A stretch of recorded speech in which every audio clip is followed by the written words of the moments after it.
can you tell me the difference between these two molecules and why that difference is important? If you can, great. Put it below in the comments. If you can't, it's fine. We're going to walk through it right now because you need to know why these are different and why it's so important in real life science and everyday life. So these are both what's known as thalidomide. Thalidomide.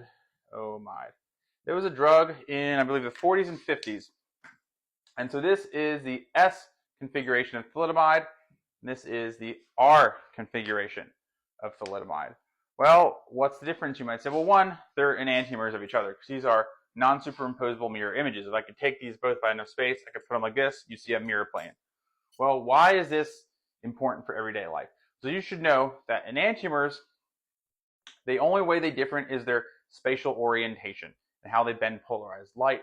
And while they have the same physical properties, they have different biological function. So our R enantiomer of thalidomide, this cures morning sickness in women, or at least thought to, and it was a sedative. And that's what it was prescribed as, because it seemed to show promising use for that. And people didn't know the whole blood-brain barrier thing. Now, this is S-thalidomide. This causes birth defects in babies.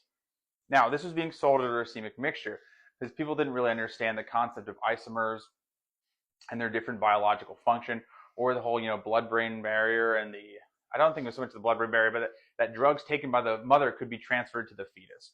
So this is being sold as a racemic mixture where you have 50R, 50S. So this R portion, that's curing the morning sickness in mothers. They're happy, they feel better. Then unfortunately, this S portion is a tetragen, and it's causing birth defects, and babies were being born with missing or malformed limbs. And this is the big case study that's taught to organic chemistry students as to why stereoisomers matter and why stereochemical or enantiopure synthesis is such a big deal. Because you end up with something like thalidomide, where you don't need just R, you need just R. S won't work. And it turns out, because I read right before this, is that there's even an enzyme in your liver that will isomerize S back into, or R back into S 50-50. So you just don't take it. It's off the shelves. But this is why this is so important. People say, well, why do I need to know about organic chemistry? I'm just doing the medicine. I'm going to pharmacy. I'm going to be a doctor. Because you need to know this. Yeah, you're not going to be necessarily need to draw the structure, but you need to know the concept.